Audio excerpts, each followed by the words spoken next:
Hello friends, यदि किसी patient को हाई ब्लड प्रेशर का प्रॉब्लम है और साथ में अगर उसको मोटापा है, डायबिटीज है और वो इंटरमिटेंट फास्टिंग टेक्निक करना चाहता है, वजन कम करने के लिए, डायबिटीज को रिवर्स करने के लिए, ब्लड प्रेशर को कम करने के लिए, कोलेस्ट्रॉल को कम करने के लिए, हार्ट के ब्लॉकेजेस की प्रॉब्लम को कम करने के लिए, तो क्या वो ऐसा कर सकता है? क्या होंगे उसके केस में स्पेशल प्रिकॉशंस और क्या स्पेसिफिक इश्यूज आ सकते हैं यदि कोई हाइपरटेंसिव पेशेंट इंटरमिटेंट फास्टिंग अगर करना चाहे? तो टॉपिक पर जाने से पहले जो लोग हमारे चैनल पर नए हैं उन्हें रिक्वेस्ट करूंगा कि चैनल को सब्सक्राइब करें, वीडियोस को लाइक और शेयर करें।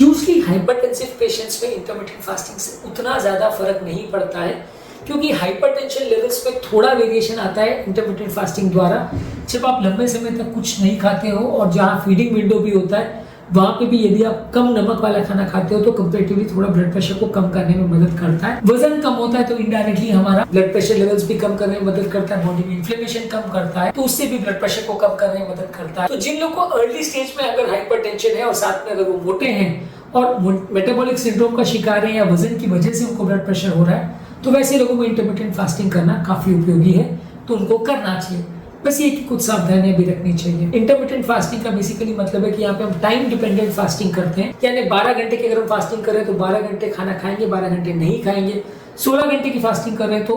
फास्टिंग 16 घंटे करेंगे और फीडिंग 8 घंटे में करेंगे। 20 घंटे की फास्टिंग कर रहे हैं तो 20 घंटे में खाना नहीं खाएंगे, पानी के अलावा कुछ नहीं लेंगे,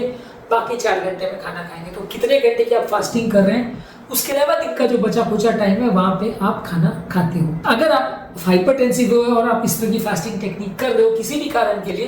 तो वैसे केस में सबसे पहले आपको अपने हेल्थ केयर प्रोवाइडर या अपने फिजिशियन से एक बार या कार्डियोलॉजिस्ट के साथ एक बार डिस्कस कर लेना चाहिए। कई बार आपकी बॉडी से रिलेटेड कुछ स्पेसिफिक प्रॉब्लम्स या इश्यूज ऐसे हो सकते हैं, कुछ और बीमारियां ऐसी हो सकती हैं जो इंटरमिटेंट फास्टिंग के लिए सूटेबल ना हो, आपको उससे हेल्थ प्रॉब्लम्स हो सकती हैं। तो आपको कोशिश ही करने की चाहिए कि इस तरह का कोई भी बड़ा डिसीजन खासकर हेल्थ संबंधित लेने के पहले एक बार आपके डॉक्टर के साथ डिस्कस कर लें और यदि जरूरी हो तो अपनी मेडिसिन के डोजेस को भी एडजस्ट करवा लें, क्योंकि कई बार ऐसा होता है कि फास्टिंग पीरियड में आप अगर कुछ नहीं खा रहे हो, सिर्फ पानी पी रहे हो, तो बीपी थोड़ा ड्रॉप हो सकता है। यदि ऐसे टाइम पे आप पेशाब बढ़ाने वाली दवा ले लेते हो या ऐसे टाइम पे आप स्ट्रॉन्ग बीपी वाली मेडिसिन ले लेते हो तो शरीर डिहाइड्रेट हो सकता है, बीपी ज्यादा ड्रॉप हो सकता है, तो इससे आपको चक्कर, कमजोरी वगैरह आ सकती है। तो आपको आपकी मेडिसिन के टाइमिंग को थोड़ा एडजस्ट करवाना जरूरी है। खासकर जो स्ट्रॉन्ग बीपी के मेडिसिन है और खासकर जो पेशाब बढ़ाने वाली दवाएं हैं जिससे बीपी भी कम होता है, वो आप फीडिंग विंडो यानी खाने वाले टाइम पे लेंगे तो ज्यादा अच्छा है। बाकी टाइम पे आप ले तो सकते हैं क्योंकि फास्टिंग के दौरान पानी की कोई मनाही नहीं होती है, लेकिन कंपैरेटिवली आपका बीपी फ्लक्चुएशन उसमें ज्यादा होगा और प्यास बार बार लगती रहेगी जो कि आपको थोड़ा सा अनकंफर्टेबल करेगी। इसके अलावा आपको बॉडी का ओवरऑल हाइड्रेशन मेंटेन करना चाहिए। जब भी आप फास्टिंग कर रहे हो तो हाई ब्लड प्रेशर वाले पेशेंट को कई बार बीपी फ्लक्चुएशन बहुत ज्यादा होते हैं, क्योंकि बॉडी में अलग अलग टाइम पे भूख के हिसाब से स्ट्रेस हार्मोन्स बनते हैं और ये स्ट्रेस हार्मोन्स हमारे बीपी लेवल को वेरी करवा सकते हैं, फ्लक्चुएट करवा सकते हैं, जिसकी वजह से पेशेंट अनकंफर्टेबल हो सकते हैं, बीपी कभी बहुत ज्यादा बहुत कम हो सकता है। तो ऐसे केस में आपको पानी ज्यादा मात्रा में पीना चाहिए, जिससे आपका बीपी का फ्लक्चुएशन कंपैरेटिवली कम होता है। और डिहाइड्रेशन को अवॉइड करना चाहिए, क्योंकि यदि आप फास्टिंग कर रहे हैं तो बॉडी ऑलरेडी थोड़ा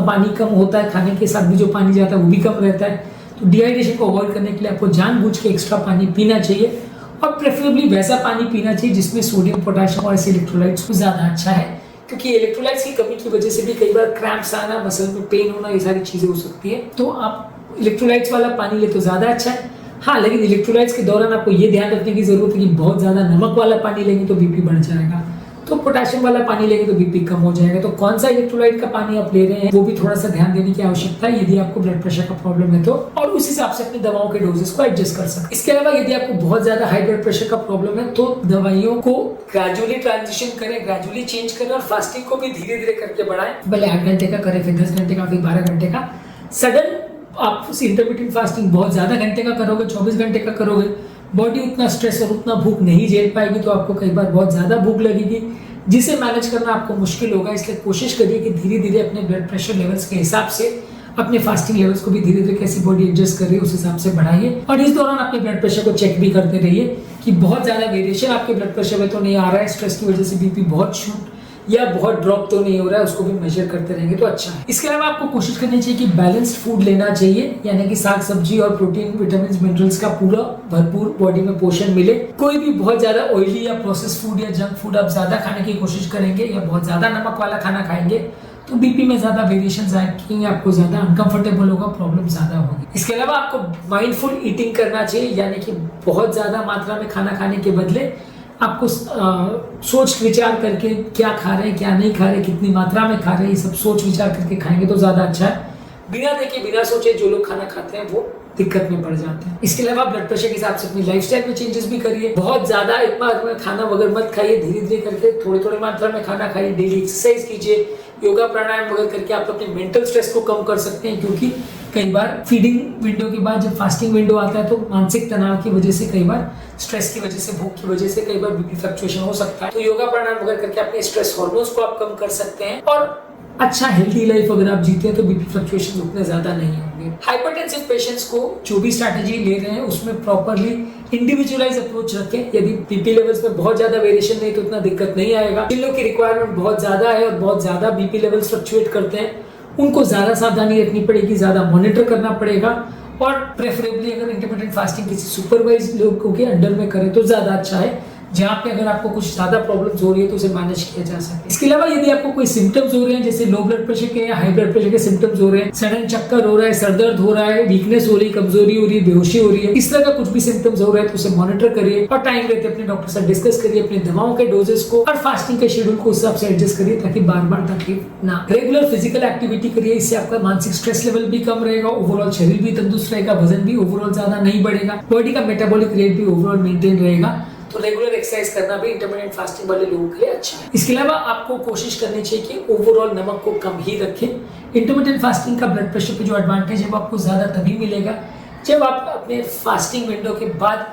का जो फीडिंग विंडो है यानी खाने वाले पीरियड है उसमें बहुत ज्यादा नमक वाली चीजें ना खाएं। यदि आप उस समय बहुत ज्यादा सब चीजों में एक्स्ट्रा नमक डाल के खाते हैं तो बीपी उल्टा बढ़ जाएगा और आपके बीपी में बहुत ज्यादा फ्लक्चुएशंस वगैरह भी आएंगे, जिसकी वजह से आपको प्रॉब्लम्स ज्यादा हो सकती है। इसके अलावा कोशिश करिए कि आपकी नींद अच्छी होनी चाहिए। कई बार नींद अगर प्रॉपर नहीं हो तो उसकी वजह से भी स्ट्रेस हार्मोन ज्यादा बनते हैं, बीपी में फ्लक्चुएशन ज्यादा आते हैं, जो कि हाई ब्लड प्रेशर वाले पेशेंट्स के लिए नुकसानदायक हो सकते हैं। 7-8 घंटे की लगभग अच्छी और क्वालिटी वाली नींद अगर आपको मिले तो उससे आपका ओवरऑल दिन अच्छा रहेगा, बीपी में उतने फ्लक्चुएशंस या वेरिएशन नहीं आएंगे और आपका दिमाग में उतना ज्यादा स्ट्रेस पे नहीं रहेगा। और जो भी चीजें आप कर रहे हैं उसके बारे में अपने आप को, अपनी फैमिली को और अपने फैमिली मेंबर्स को, डॉक्टर को प्रॉपर्ली इन्फॉर्म करिए, क्योंकि सडनली कभी कभार कोई सरप्राइजेज आ जाते हैं, कोई प्रॉब्लम्स हो जाती है तो परिवार वालों को मैनेज करना मुश्किल पड़ता है।